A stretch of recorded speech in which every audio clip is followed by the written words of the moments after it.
Hello, my name is Stephen Kilger, and I'm the managing editor of Feed and Grain Magazine and the host of the Feed and Grain podcast. Thank you so much for joining me today as we dive deep into the issues affecting the feed manufacturing, grain handling, and allied industries. Today's episode is brought to you by the Bin Whip from Newmat Systems. The powerful dual impact bin whip removes the toughest buildup and blockages in industrial storage silos without hazardous silo entry. Learn more today at binwhip.com. Today, my guest is Tom Delfonso, Director of Animal and Aquaculture for the U.S. Soybean Export Council. We sat down at IPPE to talk about what's happening in the soybean export and domestic market, why U.S. soybeans are the best in the world, and opportunities to expand and build the market. I hope you enjoy the interview. If you want to help out with the podcast or are listening to this in a podcasting app, please rate us and subscribe. If you're listening online, sign up for the Feed and Grain newsletter Industry Watch to see when podcasts drop and stay up to date with news from around the industry. Thank you for listening, and now, on to the show. Hi, Tom. Thanks for joining me today.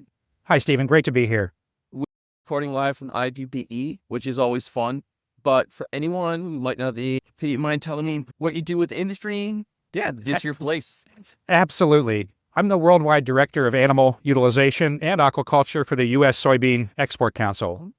We're here at IPPE. It's my 35th year coming. Before it was even called IPPE, it was Southern Poultry Society's scientific meetings, and I'm just excited to be here. It's always a great way to start off the year with this show in January. I thought I was bad at 11 years, 35 before it even became co-mingling. Exactly. I would say. That's great. Here, just talk a little bit about the world of soy. What's going on? How was 2024 for U.S. soybean farmers, especially when it comes to our export markets and things like that? It's a very exciting time. There's a couple of big dynamics going on. The first is that the U.S. is crushing more of their own soybeans to produce oil for biofuels and to feed the growing industries of animal production and human food consumption in the United States. But for the export, it's so exciting. The world is seeing more animal protein being consumed. That growth is really driving the need for high-quality ingredients in animal feed. Those are trends that are going to continue, and soy is the most important ingredient in an animal diet. Oh, yeah. It seems like everyone and their mother is building us soybean crush and aviation fuel refinery. But I might be a little biased, but the U.S. does produce the best soybeans in the world, I think. So the fact that it is a market out there for it, for all these other countries who are starting to see the value on it. Talk a little bit about your guys' work promoting that value to the rest of the world.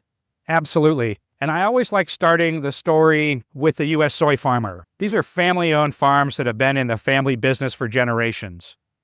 And when we talk about sustainability and quality, it really comes down to the business benefit of practicing sustainable farming in the United States. For example, using variable amounts of inputs to the soil like fertilizer is both a cost savings because you only use it where it's needed, but it also makes the farm more uniform in the production of soy and its quality. And one of the big value drivers of U.S. soy is the consistency of the nutrient composition. And that comes from the sustainable farming practices, harvesting, and the supply chain that create a high, consistent, high-quality product. Yeah, we're lucky enough to have such a big area where we can grow soybeans too. So even if one area is hit by drought or flood or whatever, a lot of other places that kind of pick up the slack. So we always seem to have these very good harvests in the year, right? Correct. And I think part of that speaks to the resiliency. So for example, rivers, roads, and railways, we have an infrastructure that gets the soy to the market around the world. Yeah. And how do you feel the transportation network is holding up now with increased quality and increased the speed output for all our facilities? How is our transportation network really holding up? It is very resilient. And one of the benefits of U.S. soy is that we move large quantities. So on rivers and railways, roadways, we're able to transport large quantities. So there's just less damage, less touching, let's say, of the material before it gets to market. We don't need to mechanically dry the beans. So the damage is very low. There's no incidence of heat damage that we see in other parts of the world where they need to dry the beans because of the very high moisture content. Yes. And so whenever you're thinking about the supply chain, you think about the quality of the product from dirt to dinner. And U.S. soy delivers value at every step of the way. Once again, I might be a little biased working for a magazine that covers the grain handling industry, but I do think we have some of the best network of elevators and handlers across the country. And we also have like just a unique climate that we're able to produce so much soy, and you don't really have to worry about all that drying and other things that are both add cost and also risk damage. Oh, absolutely. We're able to produce more soybeans every year without increasing our land use. And that, to me, that's a tremendous benefit, but also it speaks to the quality and the knowledge that goes into farming, and the logistics and the transportation systems are able to increase every year. Yeah. So what are the big struggles we're seeing with soybean farmers? What do they want from their system that we're not quite managing yet? One of the greatest joys I have in my work is seeing the U.S. soy farmer go to other parts of the world and connecting the world in this way. And when you have such a high quality product and you're producing a sustainable, highly nutritious, highly consistent product, you want to see markets open. There. And so one of the challenges, I think, is making sure the doors are open. And that speaks to our relationship building and our understanding of the global market. Sometimes the door closes in one place and opens in another. And what we would like to see is the market for U.S. soy, the doors being open. And this is something that is a benefit when we're able to go and to influence government regulators, consumers, and to understand that the world benefits from U.S. soy feeding the animal production systems all over the world. So one of the challenges is making sure those doors are open. It's a process. That's what makes your association so important, makes the U.S. Brains Council so important, and so many others, is it's a long-term effort. It's not as simple as being like, hey, buy our beans. It takes a long time to build trust. Yeah. And trust is something we hear from our target audiences all the time, that they trust us as a source of information about science and the supply chain and the markets. And we think those relationships that we build all over the world are as important as the quality of the product. Like you said, the product's there, the reliability is there. And it's really just getting that message out to the world. Especially, we all know you can always buy the cheapest option. That's Well, pay me now or pay me later. exactly. We see, and in fact, I want to speak to that because we see the damage that is done by feeding less quality soy and animal diets. The diets are more costly to meet the nutrient requirements, or the animals don't grow as well, or they're not as uniform when they get to the processing plant. And when you're looking at quality, price is always a factor, but you have to look at the value and the profitability of your operation. And that's where we really excel, is in demonstrating the superior quality brings payback to the animal producers. Yeah, and the safety we managed to achieve along the entire value chain, the farmer all the way to when it gets to your export destination. So what are you guys working on in 2025? It's obviously a big year for soybeans, exports in general of everything. What are your kind of goals going into 2025? There's a lot of things coming together in 2025. We're really focused on the profitability of our end user customers of U.S. soy. We're able to tie together sustainability with their profitability.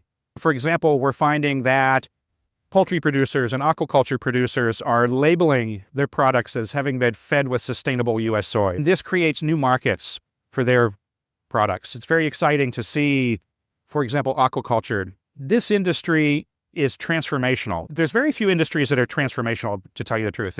We may think of things like artificial intelligence and big data, but that's been around since the 1950s and 1960s. In just the last 10 years, we've gone from a situation where most of the seafood was caught in the wild to now we are feeding fish sustainably in systems that are profitable and reliable.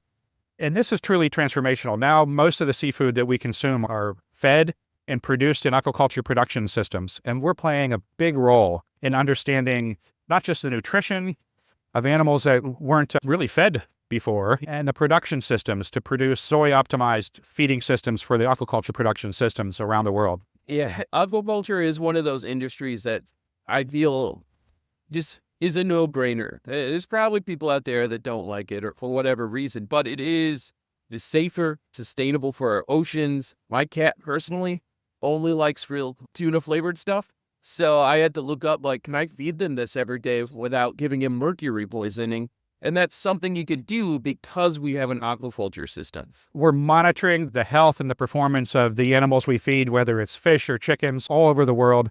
And we're seeing the benefits to the animal health and performance because of feeding U.S. soy in these systems. And is that a big area of growth you're expecting over the next couple of years? The aquaculture sector is a very big growth area.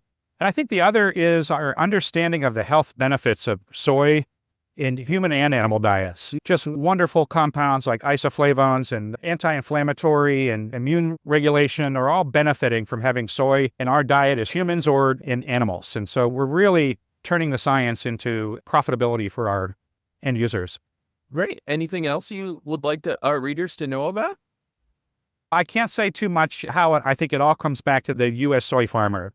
I think when people think of American agriculture, they may think of big industries and so forth, but really the soy industry comes from family-owned farms that are passed down from generation to generation. More than 90% of soy comes from the family farm. And for them, sustainability is business sustainability. Practices of things like variable application of inputs and the other sustainability practices turn into value downstream.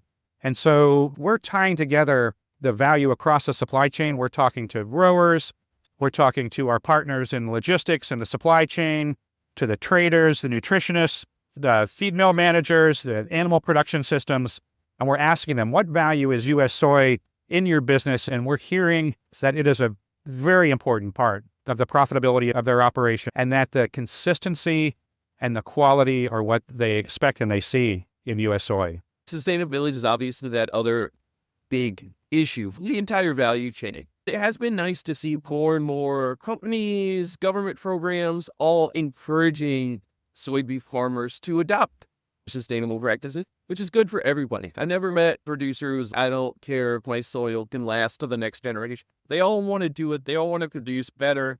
They just also want to be profitable. But the other thing I noticed in the past couple of years was I thought it was the consumers that were driving the sustainability movement. The consumers, of course, want their food to be produced in a sustainable manner. But when given the option to choose between the two products, price does matter. Yes. And what we're finding is it's the financial institutions that are driving sustainability because they know that companies that adopt sustainable practices are applying practices that are going to keep their business profitable. It's going to be a good investment in that type of business. So sustainability and profitability really go hand in hand. That is the most important thing, which is the consistency of our product. If that is our selling point, and it's important that we make sure that our farms last and our environment is clean and good. And all these things are benefits to everyone. So it's really nice to see those programs being adopted and being put out there. Absolutely, Stephen. Awesome. If people want to know more information, want to get involved, want to learn more, where should they go? Look us up online at usec.org. And you'll find a lot of information. Our customers say that we are a trusted source of knowledge in not just soy production, but in the animal production industries. And please come and visit our site or contact any one of us around the world. Which I will also attest to. I love it when you guys send out a press release or information. We eat it up in our magazine. So the entire industry should really be keeping an eye on what you guys are doing. I'm glad you do. Great working with you. You too. And thank you so much again for agreeing to talk to me today. I really enjoyed it. I hope I can have you on again. I'd be happy to. Maybe in a quieter setting. The place is buzzing, and I love that actually about this event. It is awesome. All right. Thank you so much.